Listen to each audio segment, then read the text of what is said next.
800 বছর বিবাহের জীবনে সন্তান কয়টা? একটা। আর আমি বিয়ে করছি মাত্র 35 বছর, এই 30 থেকে 35 বছর আগে আমার 18টা সন্তান। কথা বলেন না কেন? চাষায় কোন জায়গায় ধরছে দেখছেন? চাষায় বলে তোমাকে আল্লাহ 800 বছরে বিয়ে কইরা মাত্র সন্তান, আর আমি মাত্র 35 বছর আগে বিয়ে করছি, আমার সন্তান 18টা। তাহলে তোমাকে আল্লাহর আমার থেকেও পাওয়ার কম এমন ধ্বজভঙ্গ আল্লাহ তোদের হইতে পারে? আমাদের আল্লাহ তো ধ্বজভঙ্গ না, আমাদের আল্লাহ এগুলার থেকে পবিত্র। বউ নাই, সন্তান নাই, লা সাহিবাতা লাহু ওয়ালা ওয়ালাদা। আল্লাহু আকবার। ফাবুহিতাল্লাযী কাফার, একদম স্তব্ধ হয়ে গেছে, আর কোনো জবাব নাই। আর কোনোদিন আইবি এখানে বস করতে পিড়ায়ও তাইলে যা। তাহলে আমাদের আল্লাহর কোন সন্তান আছে? তো আমি বলছিলাম যারা আবার বিশ্বাস করে আল্লাহ, এরা আবার দুই ভাগ। এক ভাগে বিশ্বাস করে আল্লাহর সঙ্গে আরো শরীক আছে, এরা খ্রিস্টান, এরা ইহুদি। আবার কিছু পৌত্তলিক আছে যারা 1-2 খুদা না 33 খুদা কোটি দেবতা মানে। কত কোটি? 33 কোটি। এই যে সব মুশরিক, মুশরিকটার ঠিকানা কোথায়? নাস্তিকের ঠিকানা তো বলছে, এখন মুশরিকের ঠিকানা কোথায় দেখেন। আল্লাহ রাব্বুল আলামিন বলেন, ইন্নাল্লাহা লা ইয়াগফিরু আন ইউশরাকা বিহি ওয়া ইয়াগফিরু মা দুনা যালিকা লিমান ইয়াশা। আল্লাহ পাক বলেন, আল্লাহ ইচ্ছা করলে সব গুনাহ মাফ করে দিবেন, যে কাউকে মাফ করে জান্নাত দিয়ে দিবেন। কিন্তু কেউ যদি শিরিক করা অবস্থায় দুনিয়া থেকে বিদায় হয়, তওবা না করে, আল্লাহ বলেন এই শিরিককারীকে আল্লাহ কশ্চিন কালেও মাফ করবে না। তাহলে বুঝলাম যারা নাস্তিক এরাও জাহান্নামী, যারা আল্লাহ মানে কিন্তু কয়েক আল্লাহ মিলিয়ে মানে তারাও জাহান্নামী। এবার রয়েছে যারা এক আল্লাহ মানে, এদের মধ্যেও আবার সমস্যা আছে না নাই? কথা কয় না। যারা এক আল্লাহ মানে এদের মধ্যে আবার সমস্যা হলো, যারা এক আল্লাহ মানে এরা আবার দুই প্রকারের। এরা আল্লাহ মানার সাথে সাথে আল্লাহর আদেশও মানে, আল্লাহর নিষেধও মানে। আবার যারা আল্লাহ মানে এদের মধ্যে একদল আছে, আল্লাহ মানে ঠিকই একজন, কিন্তু আল্লাহর আদেশও মানে না, আল্লাহর নিষেধ থেকেও নিজেকে বাঁচায় রাখে। এরা হইল মুমিন, ফাসিক মুমিন, গুনাহগার মুমিন। আছে না নাই? এবার গুনাহগার মুমিনদের অবস্থা কি আগে শুনেন। আল্লাহ নবী সাল্লাল্লাহু আলাইহি সাল্লাম বলেন, ইখরাজু মিনান নারি মান ক্বালা লা ইলাহা ইল্লাল্লাহু ওয়া ফি কলবিহি মিসকালু যাররাতিন মিন খারদাল আই মিন ঈমান। নবীজি বলেন, যত গুনাহগার হোক, এই মানুষগুলো মৃত্যুর সময় যদি তাদের অন্তরের মধ্যে সরিষার দানা পরিমাণ ঈমান থাকে, লা ইলাহা ইল্লাল্লাহ পড়ার পরে, কালিমা পড়ার পরে যদি মৃত্যুর সময় সরিষার দানা পরিমাণ ঈমান থাকে, অনুপরিমাণ ঈমান থাকে, তারাও একদিন না একদিন জাহান্নাম থেকে মুক্তি পেয়ে জান্নাতে যাবে। সুবহানাল্লাহ। তাহলে এখান থেকে আমরা বুঝলাম গুনাহগার মুমিন যারা আছে এরাও জান্নাতে যাবে, তবে জাহান্নামে একটু ঘুরে বেড়ায় যাইতে হবে। কথা বলে ঠিক কিনা? এই নামাজে যে আমরা সূরা কেরাত করি, এটা আল্লাহর সঙ্গে কথা। আল্লাহর সঙ্গে যদি কেউ কথা বলতে চান তাহলে নামাজে দাঁড়ায় যান। সুবহানাল্লাহ বলুন। আল্লাহর কাছে যেতে চান, নামাজে চলে যান। বান্দা যখন নামাজ পড়ে তো আল্লাহর সঙ্গে কথা হয়, আল্লাহর কাছে চলে যায়। আর সবচাইতে কাছে আল্লাহর চলে যাবেন কখন? আকরাবু মা ইয়াকুনুল আবদু মির রাব্বিহ ওয়া হুয়া সাজিদুন ফাআকসিরুদ দুআ। নবীজি সাল্লাল্লাহু আলাইহি ওয়াসাল্লাম বলেন, একজন মানুষ সবচাইতে বেশি আল্লাহর কাছে চলে যায় ওই সময়, যেই সময় তার কপাল আর নাক এই দুইটা, একটা হলো ভাগ্যের নিদর্শন আর একটা হলো সম্মানের নিদর্শন। এই কপাল আর নাক দিয়ে যখন মানুষ সাজদায় লুটিয়ে পড়ে, ওই সময় বান্দা একদম আল্লাহর কাছে চলে যায়। আমরা যদি বড় কারো কাছে যাই তাহলে তার কাছে বিভিন্ন আবদার করি না? কথা বলেন না? এমপি সাহেবের কাছে দেখা হয়েছে বা গেছি, সুযোগ দিছে দেখা করার, তখন গিয়া বলি, এমপি সাহেব আমাদের স্কুলের অবস্থাটা ভালো না, একটু ঘরদরের ব্যবস্থা করেন, মসজিদে একটু সাহায্য করেন, রাস্তাটা একটু ঠিক করে দেন। নবী করিম সাল্লাল্লাহু আলাইহি সাল্লাম বলেন, হে দুনিয়ার মুমিন মুসলমান নারী পুরুষেরা, যেহেতু তুমি আল্লাহর কাছে চলে যাও যখন সাজদায় লুটিয়ে পড়ো, এই জন্য নবী বলেন ফাআকসিরুদ দুআ, ওই সময় আল্লাহর কাছে তোমার যা চাওয়া পাওয়া আছে সব চাইতে থাকো। চাও আল্লাহর কাছে। বান্দা যখন নামাজে দাঁড়িয়ে সূরা আলহামদুলিল্লাহ শুরু করে, আমরা যখন পড়ি আলহামদু, অর্থ হলো সমস্ত প্রশংসা। এই কথাটা যখন আপনি আমি বলি তো আল্লাহ বলেন লিমানিল হাম, কার জন্য এত প্রশংসা করতেছো? আমরা যখন বলি আলহামদু, এই যে কথা স্টার্ট হয়ে গেছে, বান্দা বলছে আলহামদু, সমস্ত প্রশংসা। আল্লাহ বলেন লিমানিল হাম, কার জন্য এত প্রশংসা? আমরা বলি লিল্লাহ, আল্লাহর জন্য সমস্ত প্রশংসা।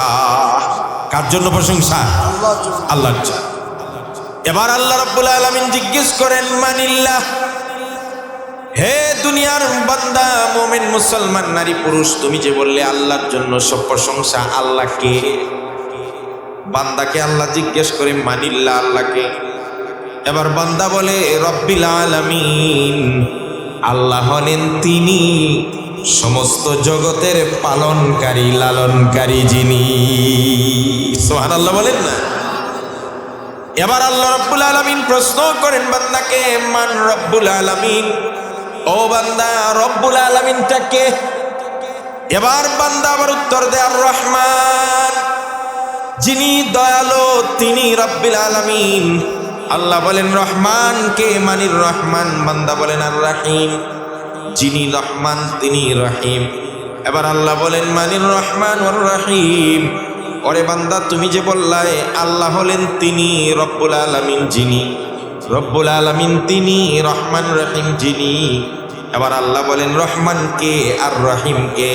এবার বান্দা বলেন মালিকি ইয়াউমিদ্দিন। আল্লাহ রহমান রহিম তো তিনি, যিনি বিচারের দিনের একচ্ছত্ব মালিক। সুবহানাল্লাহ। আল্লাহ আর বান্দার সঙ্গে এই কথা হয়, হওয়ার পরে বান্দা এখন প্রসঙ্গ একটু পাল্টায় বলে ইয়াকা না'বুদু ওয়া ইয়াকা নাস্তাঈন। আল্লাহ, এতক্ষণ আপনার প্রশংসা করছি, এবার আপনার কাছে জানাচ্ছি ইয়াকা না'বুদু, একমাত্র কেবলমাত্র আপনারই গোলামি করি, আপনারই ইবাদত করি, আপনারই দাসত্ব করি, আর কারো গোলামি আমরা করি। দেখেন আপনি সূরা ফাতিহার মধ্যে স্বীকার করতেছেন আমরা একমাত্র গোলামি করি কার? দাসত্ব করি কার? নত স্বীকার করি কার কাছে? মাথা ঝুঁকায় একমাত্র কার কাছে? পৃথিবীর নারী পুরুষ সবাইকে আমি আজকে এই কথাটা বলে যাই, এই কপাল আর এই নাক দুইটা, একটা হলো ভাগ্যের নিদর্শন আর একটা হলো সম্মানের নিদর্শন। এটা হলো ভাগ্যের পরিচয় দেয়, ভাগ্যের পরিচয়ক প্রতীক, আর এটা হলো সম্মানের প্রতীক। বলবেন হুজুর কেমনে বুঝায় দেন? আমি আপনাদেরকে বলি, ধরেন আপনার 100 কানি জমিন আছে, ধান লাগাইছেন, অথবা 50 কানি অথবা 20 কানি। এবার প্রতি বছর 200-400 মণ ধান আপনি পান। এবছর এমন বন্যা হলো, সব জমিন ডুবিয়ে ধান 100 টাকা পাইলেন না। তখন আমরা বলি আহারে তার কপালে এবছর আগুন লাগছে। আসলে কি কপালে আগুন লাগছে? বুঝায় যে ভাগ্যের বিড়ম্বনায় পড়ছে, ভাগ্যে নাই, তাকদীরে নাই। তাহলে কপাল দিয়ে আমরা কি বুঝাই? ভাগ্য বুঝাই, ভাগ্যের প্রতীক এটা। আচ্ছা, এখন নাক হলো সম্মানের প্রতীক। ধরেন এলাকার একজন সম্মানিত ব্যক্তি হাজী সাহেব, সবাই তাকে সম্মান করে। ঘটনাক্রমে আল্লাহ না করুক, হাজী সাহেবের এক মেয়ে এলাকার এক ছেলের হাত ধইরা পালায় গেছে। এই খবরটা গোটা এলাকায় প্রচার হয়ে গেছে। হাজী সাহেবের সম্মানের আঘাত লাগছে না? সম্মান কমছে নি? এখন মানুষ কি কয়, আরে কি মেয়েটারে, এমন খারাপ মেয়ে। হাজী সাহেবের নাক কাটে দিছে, নাক কেটে দিছে। হাজী সাহেবের কি করছে? নাক কেটে দিছে। দেখবেন মেয়ে আগের কাল বিচার করতো যুবকরা, মুরব্বীরা, কোনো যুবকে অন্যায় করলে দাগ দিত, নাক দিয়ে কি করতো?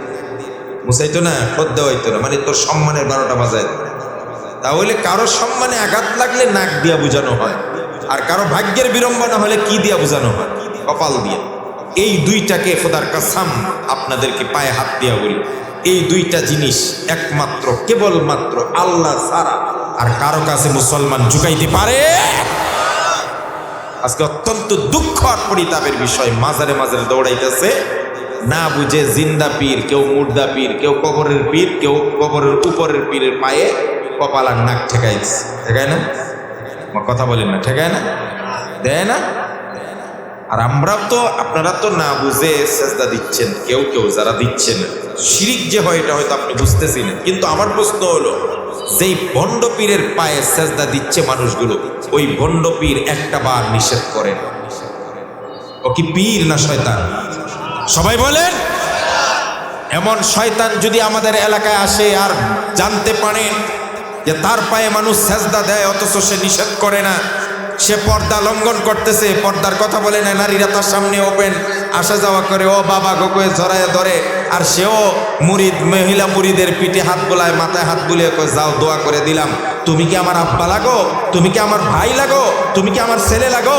তুমি তো 14 জন পুরুষের একজনও না, তুমি তো গায়রে মাহরাম, তোমার সাথে বিয়ে তো হালাল, যার সাথে বিয়ে হালাল তার সামনে যাওয়া তো আমার জন্য জঘন্য অপরাধ, হারাম। তুমি পীর হইতে পারো না যে পর্দা লঙ্ঘন করে, যে মসজিদে নামাজ পড়ে না, যে মানুষের সেজদা নেয়, যার দরবারে গান বাজনার মদ জোয়ার গাজার আড্ডা বসে, খুদার কসম এমন পীর যদি মণিকোড়ায় আসে, হালুয়াঘাটে আসে, আর আপনার যুবকরা খবর পাও, খুদার কসম জুতা দিয়ে পিটায় তাদেরকে এলাকা ছাড়া করতে হবে। শিরিক একটা অমার্জনীয় অপরাধ। কোরআনে কারিমে যত জায়গায় শিরিকের আলোচনা হয়েছে, আল্লাহ বলছেন ইন্না শিরকা লা যুলমুন আযীম। শিরিক একটা মারাত্মক অপরাধ। পৃথিবীতে আপনি গুনাহ বলতে কত বড় গুনাহ বুঝাইবেন, বুঝান? যত বড় গুনাহ বলেন, রাসূল কারীম সাল্লাল্লাহু আলাইহি সাল্লাম বলছেন ইন্না মিন আকবারিল কাবাইর। সগীরা গুনাহ থেকে বড় হইল কবিরা গুনাহ। কথা বলেন না? আমরা বাংলাতে কই ছোট গুনাহ, বড় গুনাহ, সগীরা গুনাহ, কবিরা গুনাহ। তো কবিরা গুনার মধ্যে আবার বড় গুনাহ আছে, তারতম্য আছে। কবিরা গুনার মধ্যেও আবার বড় গুনাহ আছে।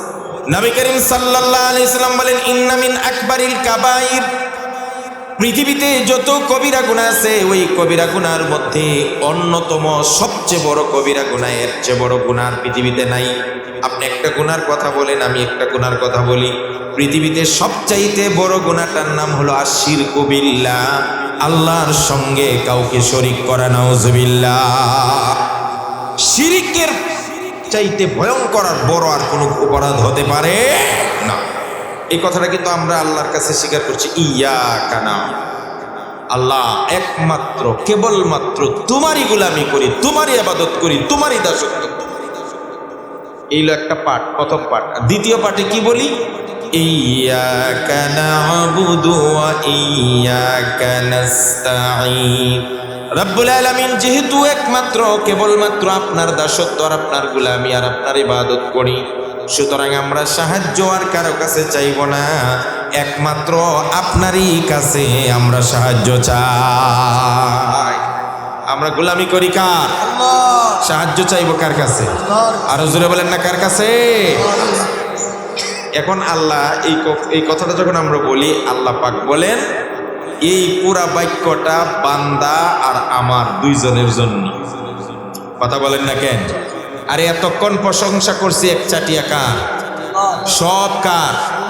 আরে সমস্ত প্রশংসা আল্লাহর, যিনি রব্বুল আলামিন, যিনি রহমান, যিনি রহিম, যিনি বিচার দিনের স্বামী, এগুলা সব কার? আল্লাহ। এখন যা বলছি যে তোমারই গোলামি করি আর তোমার কাছেই সাহায্য চাই, এখানে দুইটা কথা। এই দুইটা কথা আল্লাহ বলেন বান্দার অর্ধেক, নিসফুল্লি ওয়া নিসফুল্লাহ। ও বান্দা, এখন যে বাক্যটা বলছো অর্ধেক তোমার আর অর্ধেক স্বার্থ আমার। একমাত্র গোলামি করি আমরা আল্লাহর, এটা আল্লাহর পাওনা, আল্লাহর স্বার্থ। আর একমাত্র তোমারই কাছে আমরা চাই, এটা আমাদের স্বার্থ। কথা বুঝেন না আপনারা? আল্লাহ কথা বলেন, আপনি যখন বলেন একমাত্র তোমারই গোলামি করি আর তোমার কাছে সাহায্য চাই, এবার আল্লাহ বলেন এখানে তো অর্ধেক তোমার আর অর্ধেক আমার।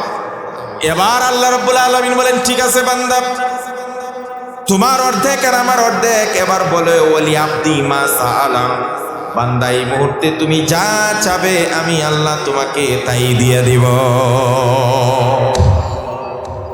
কারণ আমরা যদি আল্লাহ সুযোগ দিত যে তুমি যা চাও তাই দিব, আমরা কি চাইতাম? আমাদের হইল দুনিয়ার ধান্দা। আমরা চাইতাম আল্লাহ আমি অনেকদিন ধরে কষ্ট করতেছি, 1 কোটি টাকা দরকার, আমার 1 কোটি টাকা দেন। আল্লাহ আমি অনেকদিন ধরে চেষ্টা করতেছি একটা ঘর বানাইবার, ময়মনসিংহ শহরে অথবা হালুয়াঘাট শহরে 5 তলা একটা বিল্ডিং দেওয়া দেন, নিজেও থাকতে পারি আর ভাড়া দিয়ে খাইতে পারি। কথা ঠিক কিনা? আল্লাহ আমার ছেলে নাই, অনেকদিন ধরে আসে, আমার 10টা ছেলে দেন, যাতে এমন লাঠি হয় এলাকার সবাই যেন আমার দেখলে ভয় পায়। কথা বলেন, আল্লাহ আমার জমিন নাই, মানুষের জমিন করে খাইতেছে অনেক কষ্ট করে, আমার 100 খানি জমিন দেন। আমরা এগুলা চাইতাম। তো আল্লাহ বুঝে, ও দুনিয়ার মানুষ, তুমি এগুলা যে চাইবা, আমি জানি তোমরা মন মানসিকতা এমনই, এটাই চাইবা। আর এটি চাইলে তোমরা ধ্বংস হবে, কারণ হইলো ওইগুলা বেশি দিন থাকবে না। আর দুনিয়া ফানিয়া, দুনিয়া ধ্বংস হয়ে যাবে মিয়া, এগুলা থাকবে না কিচ্ছু। যেটা চিরস্থায়ী থাকবে, কোনোদিন হাতছাড়া হবে না, এমন একটা জিনিস চাও। আমি তোমাকে শিক্ষা দিচ্ছি কি চাইবে, আল্লাহ নিজে আমাদেরকে শিখায় দেন। ইহদিনাস সিরাতাল মুস্তাকিম, রব্বুল আলামিন আমাদেরকে সিরাতি মুস্তাকিম দেখায় দেন, যে রাস্তায় চললে চিরশান্তির ঠিকানা জান্নাত পাবো, যেই জান্নাতে নিয়ামত আর নিয়ামত, কোনোদিন জান্নাতে ঢুকলে আর বের হওয়া লাগবে না। সমস্ত প্রশংসা কার? আর জোরে বলেন না কার? এজন্য আল্লাহর প্রতি সবসময় আমরা খুশি না বেজার? আমরা একমাত্র বিশ্বাস, আকীদা, ভরসা, তাওয়াক্কুল একজনের কাছে করি, তিনি কে?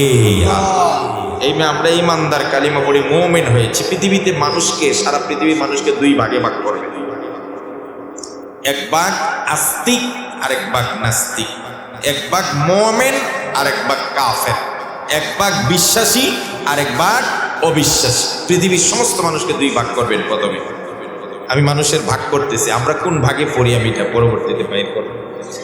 সমস্ত পৃথিবীর মানুষকে 2 ভাগে ভাগ করলাম, এক ভাগ বিশ্বাসী আর এক ভাগ হইল অবিশ্বাসী, মুমিন আর কাফের, আস্তিক আর নাস্তিক। নাস্তিকরা কি বলে? নাস্তিকরা বলে দেয়ার ইজ নো গড, স্রষ্টা বলতে পৃথিবীতে কিছুই নাই। তোমার বাবার মাথা তোমার যদি জিজ্ঞেস করা হয়েছিল আসমান হয়েছে কেমনে, জমিন হয়েছে কেমনে, পাহাড় করতে গাইলো, মানুষ করতে গাইলো, এ উত্তর দেয় এগুলা সব প্রাকৃতিগত ভাবে এমনি হয়েছে। আচ্ছা, কোন আসমান এমনি হয়েছে, জমিন এমনি হয়ে গেছে, কথা বুঝেন না? অবশ্য কি আপনারা আমার প্রতি খুব নাকি রাগ? কথার জবাব দেন না কেন? মিয়া 7 ঘন্টা গাড়ি চালায়া জেম ঠিল্লাই পর্যন্ত আইসি, এখনো পর্যন্ত কিছু খাই নাই, খালি 1 কাপ চা দিছে রাইহানে, এর 3-4 ভাগের 1 ভাগ খাইছি, 3 ভাগ রয়ে গেছে। এরপরে এনে চা দিছে, খাই নাই। আমি আবার ডায়াবেটিসের রুগীও, ক্ষুধাও আছে, বেশিক্ষণ ক্ষুধাও সহ্য করা যায় না, আবার বেশি খাইতেও পারি। এরপরে তো আমি চালাইতেছি, তো আপনারা যদি উৎসাহ না দেন তাহলে তো হবে না। কথা বলবেন ইনশাল্লাহ? বলেন ইনশাল্লাহ। তো তারা বলে নাস্তিকরা দেয়ার ইজ নো গড, স্রষ্টা বলতে কিছুই নাই। আর আমরা বলি স্রষ্টা বলতে একজন আছে না নাই? আর জোরে বলেন আছে না নাই? বেঈমান কাফেরদের ব্যাপারে কোরআনে কারীম বলেন, ইন্নাল্লাযীনা কাযযাবু বিআয়াতিনা ওয়াস্তাকবারু আনহা লা তুফাত্তাহু লাহুম আবওয়াবুস সামাই ওয়া লা ইয়াদখুলুনাল জান্নাতা হাত্তা ইয়ালিজাল জামালু ফি সাম্মিল খিয়াত। আল্লাহ রাব্বুল আলামিন বলেন, যারা আমাকে মানে না, যারা আমার কোরআনকে অবিশ্বাস করে, পরকাল মানে না, যারা কাফের, যারা নাস্তিক, যারা বেঈমান, আল্লাহ বলেন অহংকার বশত যারা আল্লাহ থেকে মুখ ফিরিয়ে নেয়, এই মানুষগুলোর জন্য আমার আসমানের দরজা কোনোদিন খোলা হবে না, এদের স্থান ইল্লিয়ানে হবে না, এদের স্থান হবে 7 জমিনের নিচে। ওয়ালা ইয়াদখুলুনাল জান্নাতা, এরা কোনোদিন জান্নাতে যাবে না, হাত্তা ইয়ালিজাল জামালু ফি সাম্মিল খিয়াত, একটা সুইয়ের ছিদ্র দিয়া বিশাল বড় উটটা ঢোকা প্রবেশ করা যতটা অসম্ভব, বেঈমান কাফের নাস্তিক অবিশ্বাসীরা জান্নাতে যাওয়া তার চাইতে বড় সম্ভব। সুইয়ের ছিদ্র আছেন না? সুই কত বড়? অনেক এলাকায় রাত্রেবেলা সুই নাম নিলে বলে সমস্যা হয়, অনেক এলাকায় রাত্রেবেলা চুন নাম নিতে পারে না, সমস্যা আছে, অনেক দোকানদারে দেয় না। এগুলো সব কুসংস্কার, ইসলামে আর কোনো কথা নাই, এরকম কোনো কুসংস্কার নাই। রাতে নেওয়া যাবে না, দিনে নেওয়া যাবে, এ ধরনের কোনো কুসংস্কার আছে ইসলামে? না, এগুলো সব বানানো মানুষ। আরো কোনো কুসংস্কার থাকলে আমাকে বলবেন, এগুলো সব কুসংস্কার। কুসংস্কারের মধ্যে ইসলামের কোনো স্থান নেই। তো সুয়ের ছিদ্র দিয়া উট ঢুকানো সম্ভব। আরে উট তো ঢুকাইবেন পরে, বয়স যদি কারো 60 হয়ে যায় তাহলে আপনার আমি পরীক্ষা করার জন্য একটা সোনামুখী সুই দিব, একটা সুতা ঢুকান দেখি। কথা বলেন নাকি? পারবে? দাদারা পারবেন? দাদারা তখন নাতিরে ডাকতে কই দিকে আয় তো, আমার চোখে ধরতেছে না, অনেক চেষ্টা করছে সুইটার মধ্যে সুতাটা ঢুকায়। তাহলে যেই সুয়ের ছিদ্র দিয়া সুতা ঢুকানোই কষ্ট, সেই সুয়ের ছিদ্র দিয়া উট ঢুকানো যাবে। আল্লাহ বলেন সুয়ের ছিদ্র দিয়া উট ঢুকানো যতটাও সম্ভব। যারা বেঈমান, যারা নাস্তিক, যারা কাফের, যারা আল্লাহ পরকাল বিশ্বাস করে না, এদের জন্য জান্নাতে যাওয়া তার চাইতে বেশি অসম্ভব। ইমাম আবু হানিফা রহমতুল্লাহ আলাইহির সময়ে একদল পাদ্রী, একদল নাস্তিক দাবি করলো দেয়ার ইজ নো গড, স্রষ্টা বলতে কেউ নাই। মুসলমানদেরকে বলল তোমরা পারলে প্রমাণ করো তোমাদের আল্লাহ আছে। আমরা বলছি স্রষ্টা বলতে কেউ নেই। কারণ সাধারণ মুসলমানরা যত যুক্তি দেয় এদের সাথে পারে না। সাধারণ মুসলমানরা এখন এরা খালি খুব বড় গলায় খালি বহস বহস, চ্যালেঞ্জ চ্যালেঞ্জ। একদিন বলল এদেরকে কিভাবে থামানো যায়, আল্লাহ যে একজন আছেন এটা তো প্রমাণ দিতে হবে। তো যুগের শ্রেষ্ঠ আলেম ইমাম আজম হযরত ইমাম আবু হানিফা রহমতুল্লাহ আলাইহির কাছে গেছে সাধারণ মুসল্লিরা, গিয়া বলে হুজুর আপনি এখানে শত শত হাজার হাজার ছাত্ররে পড়াইতেছেন হাদিস ফিকহ, এত বড় আলেম, আর আমগো এলাকায় কিছু নাস্তিকে খালি কয় আল্লাহ বলতে কিছুই নেই, স্রষ্টা বলতে কিছুই নেই। তাদের সাথে তো আমরা যুক্তি দিয়েও পারি না, তর্ক করেও পারি না। তো আপনি এদের সাথে একটু তর্ক যুক্তিতে আসেন না, প্রমাণ করে দেন, হাদিসের ঘরটা একদিন বাদ দেন। এজন্য হুজুরদেরকে মাঝে মাঝে সাধারণ পাবলিকের কাছে যাওয়ার দরকার আছে না নাই? বাজারে যাওয়ার দরকার আছে না নাই? বাজার কেমনে চলে, ব্যবসায়ীরা কেমনে বেচা কিনা করে, হালাল পদ্ধতির না হারাম পদ্ধতিতে। বিয়ার অনুষ্ঠানে যেতে হবে, বিয়ার অনুষ্ঠানটা হালাল পন্থা হচ্ছে না হারাম পন্থা হচ্ছে, গায়ে হলুদ কি ইসলাম সম্মত হচ্ছে না ইসলামের বাহিরে হচ্ছে, মুসলমানিটা কি ইসলাম সম্মত হচ্ছে না ইসলামের বাহিরে হচ্ছে, সব কিছু ওদেরকে জাস্টিফাই করতে হবে। সাধারণ মানুষের সাথে মিশতে হবে, তাদের কার্যকলাপ অবলোকন করতে হবে, এরপরে তাদেরকে টিপস দিতে হবে এই কাজটা আপনার শরীয়ত সম্মত হয়েছে, এটা শরীয়ত সম্মত হয় নাই। কথা বলে ঠিক কিনা? যদি অন্যায় হয় অন্যায়কে অন্যায় বলতে হবে, ন্যায়কে ন্যায় বলতে হবে, বলতে হবে মাজার পুরাজা শিরিক, বলতে হবে গায়ে হলুদের নামে যেই সমস্ত উলঙ্গপনা করা হয়, গান বাজনা করা, এটা পরিষ্কার হারাম। কথা কয় না কেন? বলতে হবে বিয়ার মধ্যে ডিমান্ড করে ছেলে পক্ষের পক্ষ থেকে মেয়ে পক্ষের কাছ থেকে একটা সুতা নেওয়া হারাম, এটা যৌতুক। এগুলো বলতে হবে না। আমরা যারা হকের পক্ষে কথা বলি এদেরকে অনেকে মানে ভালো পায় না। ওই ইমাম সাহেব করা মানুষ, ইমাম সাহেব খালি করা করা কথা বলে। আমগো ইমাম সাহেব কত ভালো, তিনি যখন মসজিদ থেকে বাইর হয় রুমাল ঘুমটা দিয়া রাস্তা দিয়া ডান দিকে চলে তসবিহ একটা নিয়ে, আর ডানেও থাকায় না বামেও থাকায় না, সুবহানাল্লাহ সুবহানাল্লাহ সুবহানাল্লাহ জপতে জপতে যায়, চারটা খায়, আবার মসজিদ আর রুম, এর বাহিরে ইমাম সাহেব কোথায়ও যায় না, কারো কাঁচা লাইলেও পাড়া দেয়। আমগো ইমাম সাহেব কত ভালো, পানি পড়ার জন্য ওনার কাছে যায়। মামুনুল হক সাহেবের কাছে কেউ পানি পড়ার জন্য যাইব? এই বেটা যে চিল্লানি চিল্লার, যে গরম বকতে, এই বেটা পানি পড়ায় কাজ হইতো না। পানি পড়ায় কারটা কাজ হইব যে ডানেও নাই বামেও নাই, মানে এখানে যদি শিরিকের আড্ডাখানা হয়, কথাও কয় না, কিচ্ছু কয় না, সে চুপ একদম। উনি হলো বড় পিসাব। না, আপনি ভুল বুঝছেন। আল্লাহ নবী সাল্লাল্লাহু আলাইহি সাল্লাম বলেন দুনিয়ার মানুষরা যারা হক কথা বলা থেকে নিজেকে বাঁচিয়ে রাখে, যারা হক কথা বলে না, মুখ বন্ধ রাখে, শিরিক দেখলেও চুপ, বেদাত দেখলেও চুপ, গায়ে হলুদের অনুষ্ঠানে উল্টা পাল্টা কাজ হয় কোনোদিন জুমার মসজিদে বলে না, মদের বিরুদ্ধে কিছু বলে না, ঘুষের বিরুদ্ধে বলে না, সুদের বিরুদ্ধে বলে না, জুয়ার বিরুদ্ধে বলে না, ইত্যাদি চাঁদাবাজি চিন্তায় এই সেই কিছুর বিরুদ্ধে কিছুই বলে না। আল্লাহর নবী বলেন আস-সাকিতু আনিল হাক্কি শাইতানুন আখরাস, হক কথা সত্য কথা যেই ব্যক্তি বলে না এই ব্যক্তি হলো আস্তা একটা বোবা শয়তান। নেন আপনি যারে বলছেন বড় পীর পানি পড়ায় কাজ হইব, হেতিরে আল্লাহ রাসূল কইছে সে কি বোবা শয়তান, কয় না কি বোবা শয়তান। এই জন্য ইমাম আবু হানিফারে বলছে হাদিস বাদ দিয়া আয়েন না, এলাকাতে আসেন দেখেন কি হইতেছে। তো ইমাম আবু হানিফা কয় কি ব্যাপারটা কি? কয় নাস্তিকরা দাবি করছে স্রষ্টা বলতে কিছুই না, আল্লাহ বলতে কিছুই নেই, সব এমনি এমনি হয়েছে। ঠিক আছে যায় বলো, আমি আগামী দিন সকাল 10টায় কথার কথা আসতেছি। নাস্তিকরা রেডি, প্রস্তুত, বহাস করবে, তর্ক করবে। ইমাম আবু হানিফা আসার আগে আগেই নাস্তিকরা ঠিক সকাল 10টার আগে উপস্থিত হয়ে গেছে। মুসল্লিরাও আছে, মানুষ, সাধারণ মানুষ বড় গেছে। আজকে বিশাল বড় বহস হবে। নাস্তিকরা প্রমাণ করবে স্রষ্টা বলতে কিছুই নাই, আর ইমাম আবু হানিফা মুসলমানদের পক্ষ থেকে প্রমাণ করবে স্রষ্টা বা আল্লাহ একজন আছে না নাই। নির্দিষ্ট সময় পার হয়ে গেছে, ইমাম আবু হানিফা খবর নেই। 10টা পার হয়ে গেছে, আধা ঘন্টা পার হয়ে গেলে 1 ঘন্টা খবরই নেই। নাস্তিকরা বলে বুঝছি মুসলমানদের ইমামে ভয় পাইছে, আমাদের সঙ্গে বহস করার মতো তার সাহস নাই, এই জন্য আসেন আমরা গেলাম।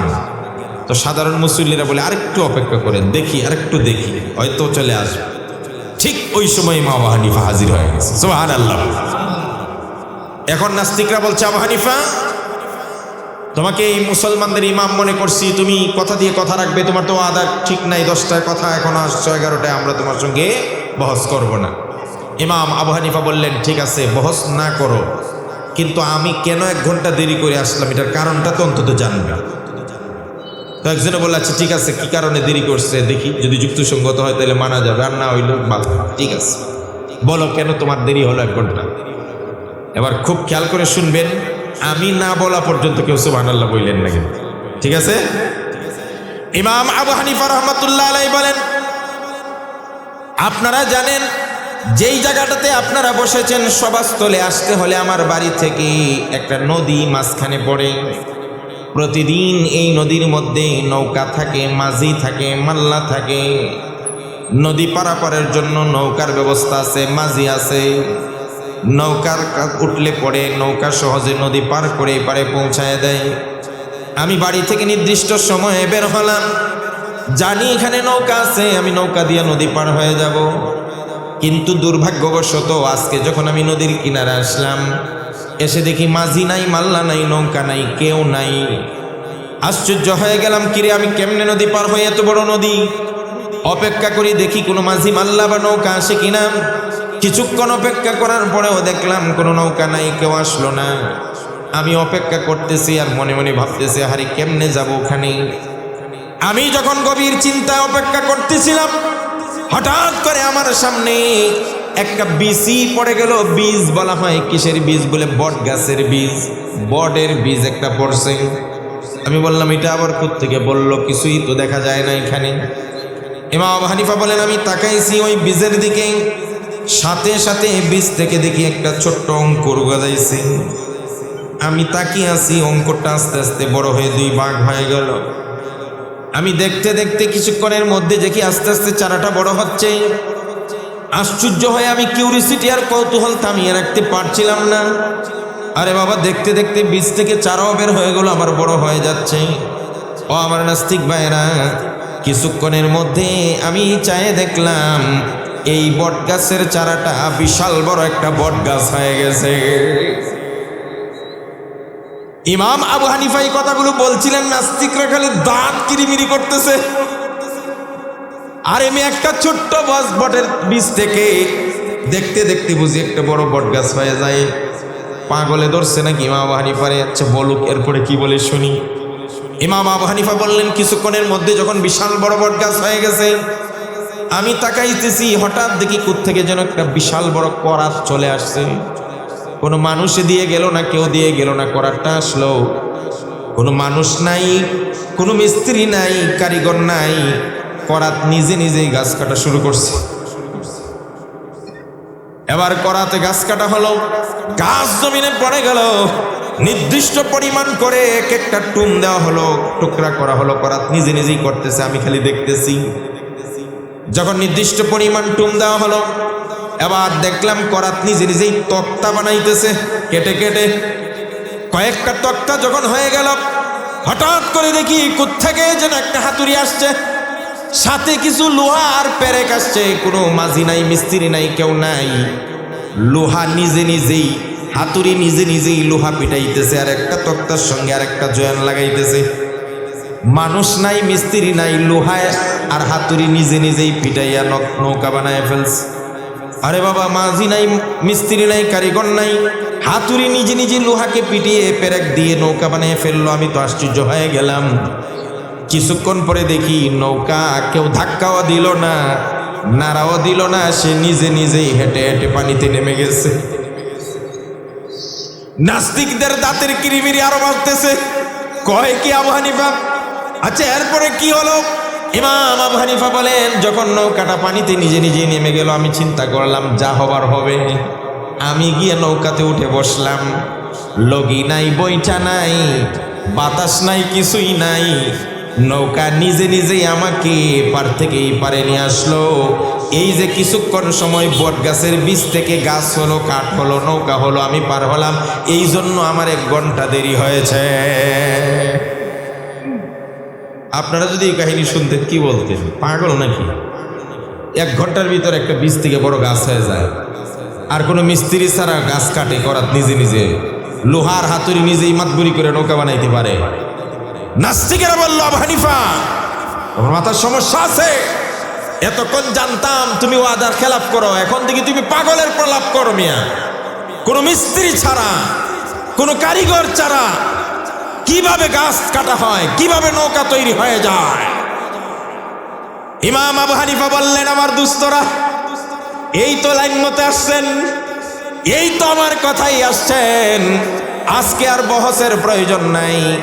তোমরা আমাকে বললে কোনো মিস্ত্রি ছাড়া, কোনো কারিগর ছাড়া, কোনো মানুষ ছাড়া, কোনো কারিগর ছাড়া গাছ কাটা যায় না।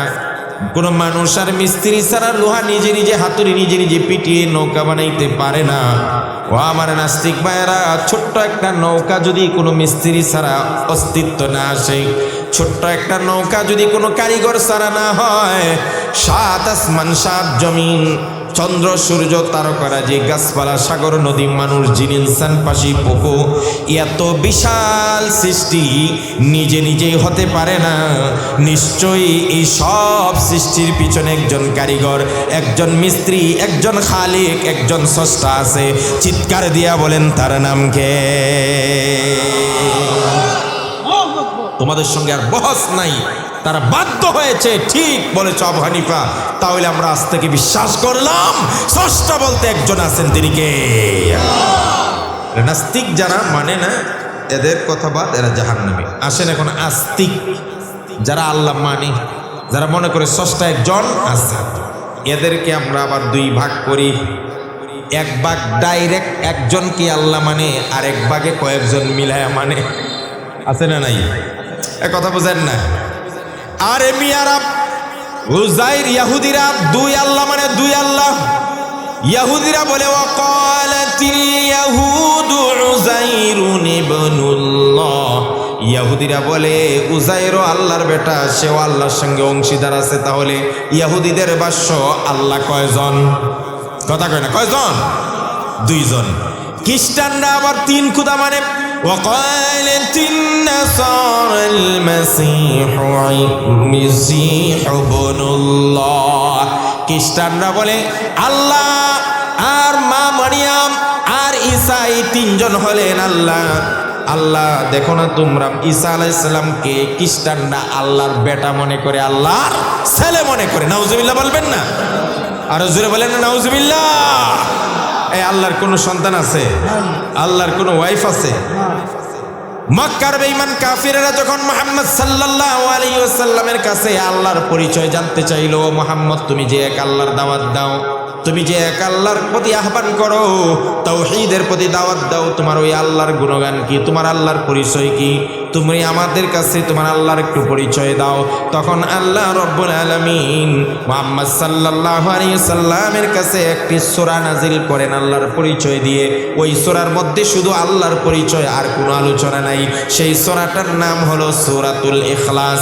আল্লাহ জানিয়ে দেন, ওগো হাবিব, আপনি আপনার সমস্ত বেঈমান কাফিরদেরকে আপনার প্রভু, আপনার রব আল্লাহর পরিচয় জানিয়ে দেন, আমি আপনার উপর নাজিল করলাম, কুল হুয়াল্লাহু আহাদ আল্লাহুস সামাদ লাম ইয়ালিদ ওয়া লাম ইউলাদ ওয়া লাম ইয়াকুল লাহু কুফুয়ান আহাদ। আল্লাহু আকবার বলেন। নবীজি আপনি জানিয়ে দেন আল্লাহ এক, তিনি কারো মুখাপেক্ষী নয়, তার কোনো সন্তান নাই, তার মাতা পিতাও নাই, কারো ঘরে জন্ম নেন নাই, কারো থেকে তার কাছ থেকে কেউ জন্ম হয় নাই। তিনি অপ্রতিদ্বন্দ্বী, তার কোনো প্রতিদ্বন্দ্বী বা সমকক্ষ কেউ নাই। কিন্তু খ্রিস্টানরা কি বলে? ঈসা আলাইহিস সালাম আল্লাহর বেটা। এখন আরেকটা ঘটনা বলি, মজার কথা শুনেন। দেওবন্দ মাদ্রাসার পাশে অনেক আজে বাজে লোক আছে, বেদাতি আছে, খ্রিস্টান আছে, অনেক। এবার আখড়ার মধ্যে দেওবন্দ মাদ্রাসা হয়েছে। তো খ্রিস্টানদের কিছু পাদ্রী কদিন পরে পরে আইসা সাধারণ মানুষের সামনে কয়, আমাদের ধর্ম সঠিক, ঈসা আলাইহিস সালাম আল্লাহর ছেলে, কেউ যদি প্রমাণ করতে পারে তাহলে চ্যালেঞ্জ, খালি চ্যালেঞ্জ দেয়। এখন এই চ্যালেঞ্জ গ্রহণ করার জন্য দেওবন্দ মাদ্রাসার কোনো হুজুর যায় না। কেন যায় না জানেন? কিছু মানুষ আছে দেখবেন ওয়াজে আসলে খালি চ্যালেঞ্জ দেয় না? কিছু আউল ফাউলরা ইদানিং দিকে চ্যালেঞ্জ দেওয়া শুরু করছে। এক ফাউলে এদিন কইতেছে, যদি কোন হুজুর প্রমাণ করতে পারে গান বাজনা হারাম, আমি চ্যালেঞ্জ করলাম। আচ্ছা, তার চ্যালেঞ্জ গ্রহণ করবে কেউ? বেটা, তোমার কপালে যদি আল্লাহ কি মোহর না পেরে থাকে, ঠাডা না পড়ে থাকে, তাহলে তুমি সূরা লোকমানের 6 নম্বর আয়াতটা পড়ো। দেখো আল্লাহ কি বলছে। আল্লাহ রাব্বুল আলামিন বলেন, ওয়া মিনান নাসি মান ইয়াশতারি লাহুল হাদিসি লিয়ুদিল্লা আন সাবিলিল্লাহ। কিছু মানুষ সমাজে এমন আছে যারা গান বাজনা, বাদ্যযন্ত্র আর নর্তকী আমদানি করে মানুষকে গুমরা করার জন্য। আল্লাহ বলেন পরিষ্কার, সমস্ত মুফাসসিরিন কেরাম বলছেন লাহুল হাদিস হলো বাদ্যযন্ত্র আর গান বাজনা। কথা বলেন হারাম, সব হারাম, এর ঠাডা পড়ছে। তো যাই হোক, ওই দেওবন্দ মাদ্রাসায় কোনো হুজুর যায় না। বাজারে দেখছেন না একদল লেকচার আছে, এরা কালো কালো ছাগলের বিচি বিক্রি করে, দেখছেন আপনারা? কথা কয়, ছোট ছোট ট্যাবলেট, কালো ক্রিমির ট্যাবলেট করে বিক্রি করে। আসুন আমাদের কাছে, দেখেন আমাদের প্রোডাক্ট, আমরা একটা মাত্র কালো ট্যাবলেট খাওয়াবো।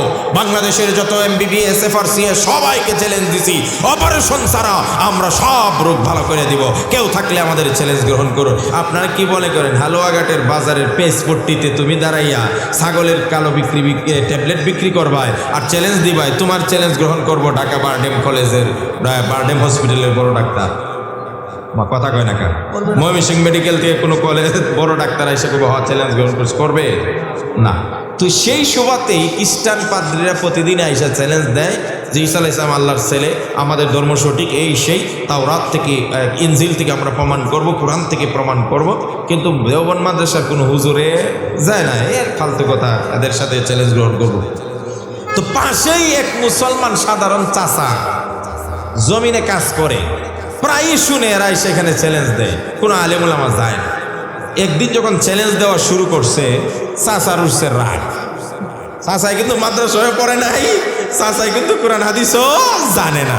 চাচার উঠছে রাগ, কোনো হুজুর আসে না কিচ্ছু, প্রতিদিন এই খ্রিস্টান পাদ্রীরা সেখানে চ্যালেঞ্জ দিয়ে যায়, বড় গলায় কথা বলে যায়।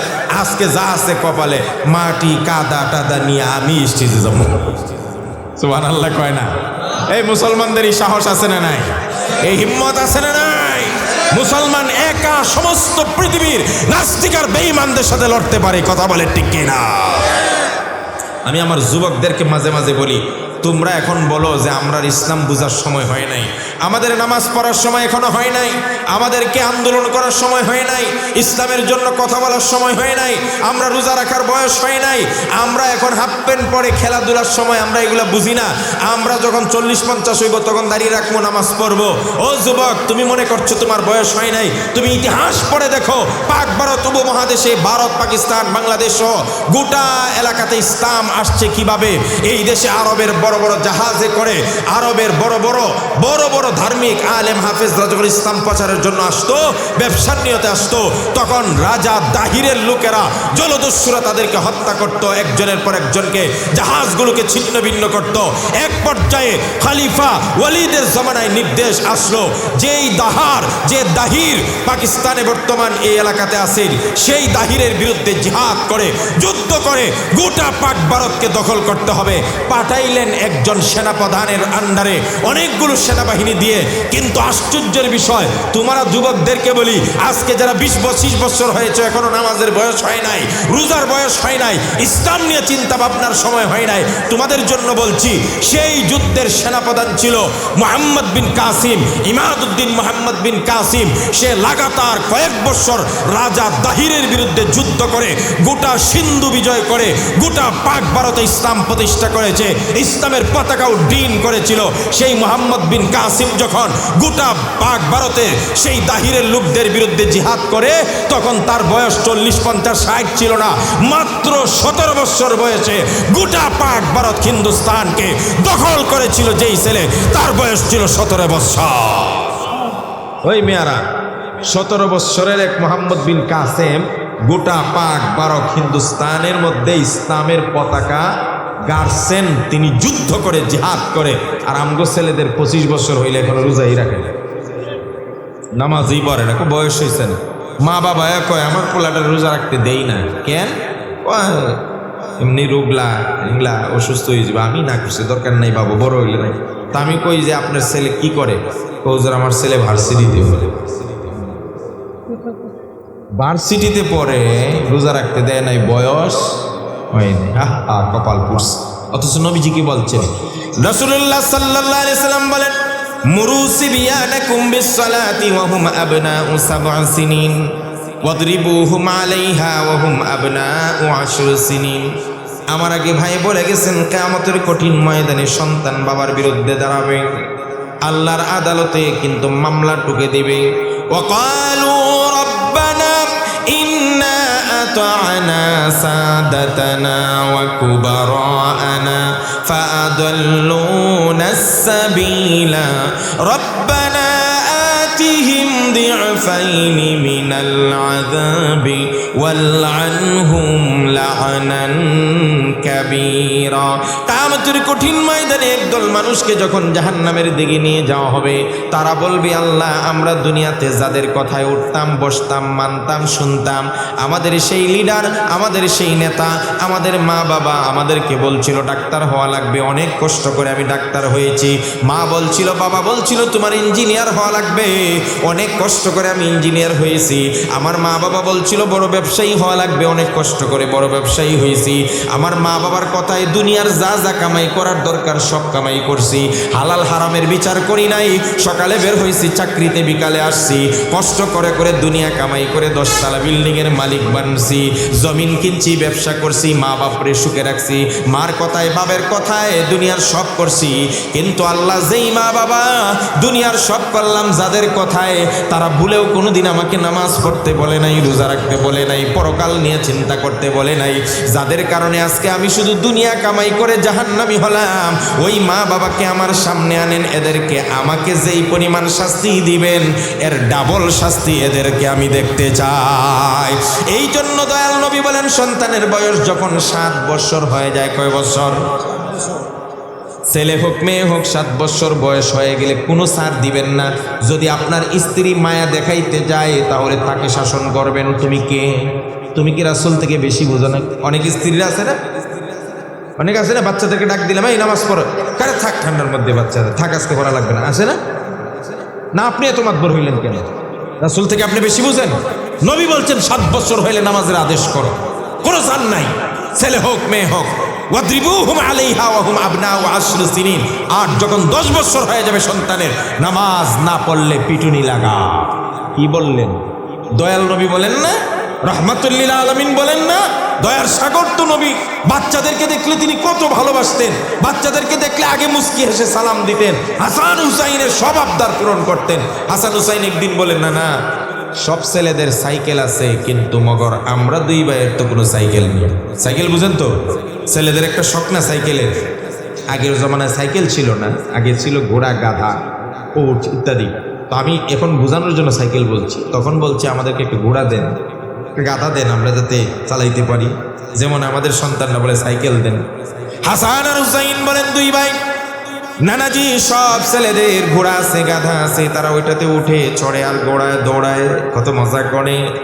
নানা গো, দয়া করে আমরা 2 ভাইয়ের জন্য একটা ঘোড়ার ব্যবস্থা করে দেন। আমার আখির জামানার পয়গম্বর রাহমাতুল লিল আলামিন বলেন, ঠিক আছে দেখি কখনো যদি সুযোগ হয় দেব।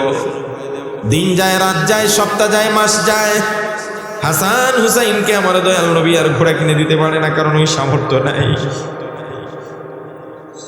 নবীজি সাল্লাল্লাহু আলাইহি ওয়াসাল্লাম একদিন খালি গায়ে শুয়ে আছেন, চাটাইয়ের উপর। কি চাটাই?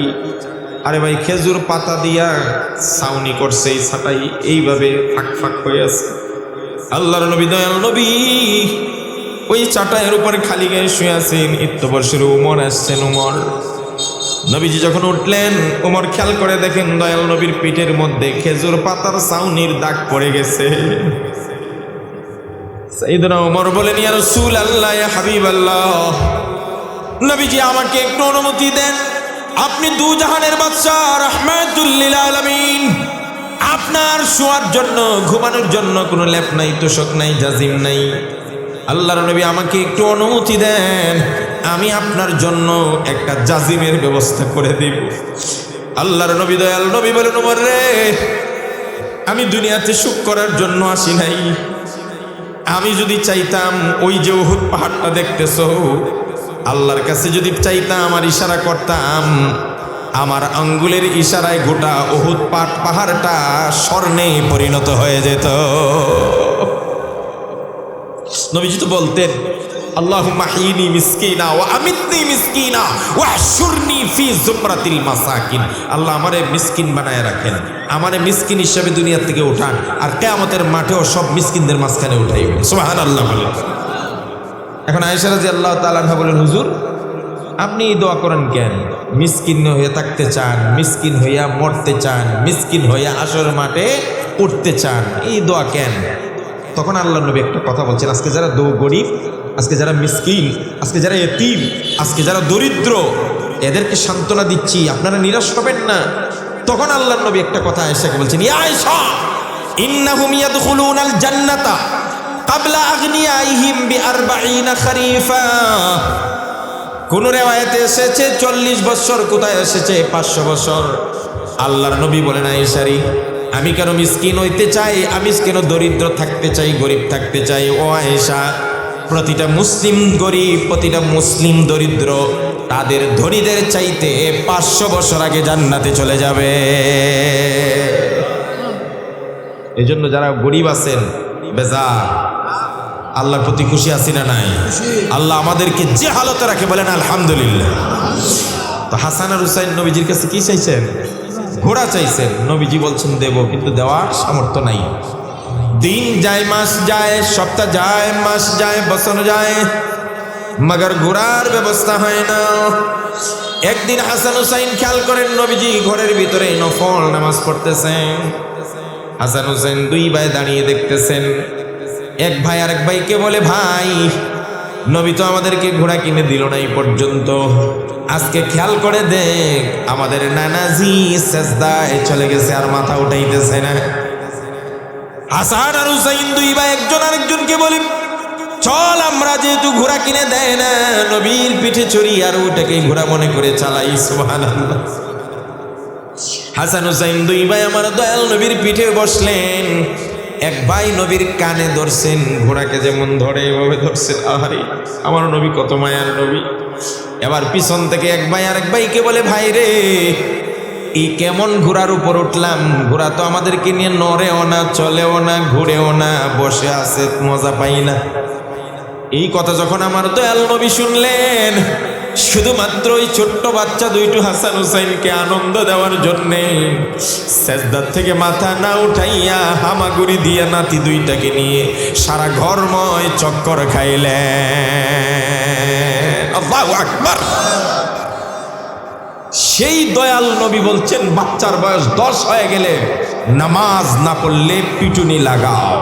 কতটা গুরুত্বপূর্ণ সন্তানকে নামাজ শিক্ষা দেওয়া, আর আজকে আমরা সেটা দিচ্ছি না। এই জন্য আমার যুবকদেরকে বলবো, সাবধান, যা করো জীবনে নামাজ ছেড়ে দিও না, নামাজ ছেড়ে দিও। নামাজ এটা কম্পালসারি, পড়তেই হবে। আপনি বলেন নামাজ কোন অবস্থাতে ছাড় নাই। যার গায়ে কাপড় আছে তার নামাজ পড়া লাগবে না? লাগবে না? কথা বলেন না। যার কাপড় নাই, ব্যবস্থা নাই, কি করবেন? নামাজ মা এমনি পড়তে হবে।